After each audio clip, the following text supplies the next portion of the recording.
Masyado nilang nilalait yung mga security guard. Akala mo naman talaga kung sino itong mga tubol na to kung umasta. Ang yayabang, grabe kung manlait ang trabaho ng iba. Kesyo daw yung pagiging security guard ay trabaho ng tamad. Anong gusto nyo gawin sa mga security guard? Ha? Gawin nyo, papasukin nyo, gawin yung gwardya, paigibin nyo ng tubig, papalahin dyan, pagawin nyo ng bahay nyo. Ganun ba iniisip nyo? Nasaan ang mga utak nyo, mga tukmol? Lagi ko nilang naririnig. Security guard ka lang. So anong tingin nyo sa sarili nyo? Superhero? Ha? Ganyan ba kataas ang tingin nyo sa sarili nyo?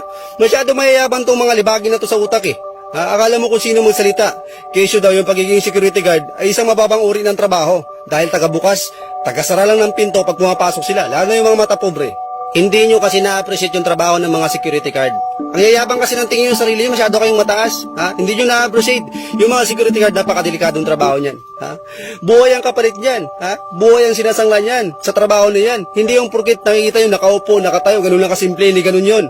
Ilang security guard na ba natin yung nabugbog, napahamak dyan? Makainkwentro pa yan ng mga mayayaman, yung mga matapobreng mayayaman. Tingnan nyo, ilang security guard na ba yung nabugbog? Yung pinaluhod ng anak ng mga mayayaman. Ano? Dapat magpasalamat kayo dahil mayroong nagbabantay. Magpasalamat kayo kung naliligaw kayo, tanong nyo si Q. Hindi yung porkit, marami na sabi, graduate ka ng criminology, yung tao na yan, pag-graduate yan, security na ng bagsak niyan. O aral ka ng 4 years. Diba? Yung mga chismosa, sabihan ka. Criminology yan, bobo naman yan, pagdating ng panahon yan, bagsak yan, secure lang. Ganun lang kababa ng tingin sa mga sikyo. Ano ba yung mga utak ninyo? Saan yung mga utak ninyo? Porkit kasi may mga sabaw yung mga utak ninyo. Pag may mga masamang loob, may mga magnanakaw, sinong unang pinupronta? Di ba yung mga security guard? Hindi nyo naisip napakadelikado ng trabaho nila. Kaya dapat magpasalamat pa nga kayo eh. Kung wala ang mga security guard, tandaan nyo, tuwang-tuwa ang mga magnanakaw. Baka yung mga nilalait sa mga security guard na to, baka mga kawatan to. Baka isa kayo sa mga kawatan, kaya nilalait yung mga security guard. Yung mga utak nyo kasi mga ganyan, pinasok ng hamog. Yan kasi nakapala nyo, kakagalan nyo sa gabi, yan hinabog yung utak nyo, pati mga security guard, dinadamay ninyo. Ako marami akong kaibigan na security guard. Kailan naman ay hindi ko nakikitaan na may mali ang pagiging security guard. Marangal na trabaho yan. Bakit hindi nyo pansinin yung mga chismosa dyan na si gwardiya sa buhay ninyo? Bakit hindi yan yung pag-initan nyo? Bakit yung mga security guard yung nilalait ninyo? Baka yung mga nasasabi to, mga tambay to eh. Mga palamunin pa sa bahay itong mga to eh. Porkit mga rich kid, ganyan magsalita. Ganyan ko mas eh. Lalo na kung security guard ka, na-appreciate ko talaga yan. Pag nandun ako sa bangko, yung mga kala mo sinong mayayaman, talagang pag tumingin sa security guard, taas baba, kala mo kakainin talaga. Ganun ba kababa? Ganun ba kataas ang tingin yung sarili nyo? Ano kayo?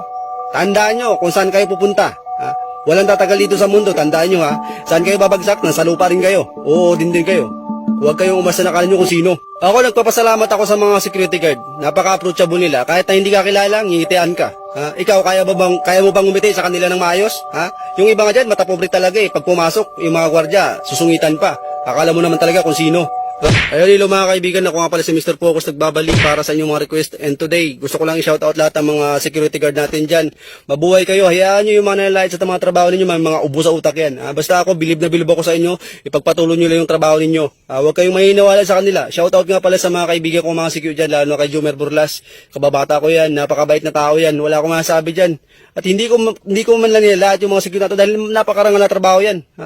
Dapat laitan nyo yung mga kurakot dyan. Yun, shout out sa inyo, sa lahat ng mga security dyan, mag-iingat kayo palagi. Focus lang tayo sa goal natin, focus tayo sa buhay natin. God bless sa inyo lahat.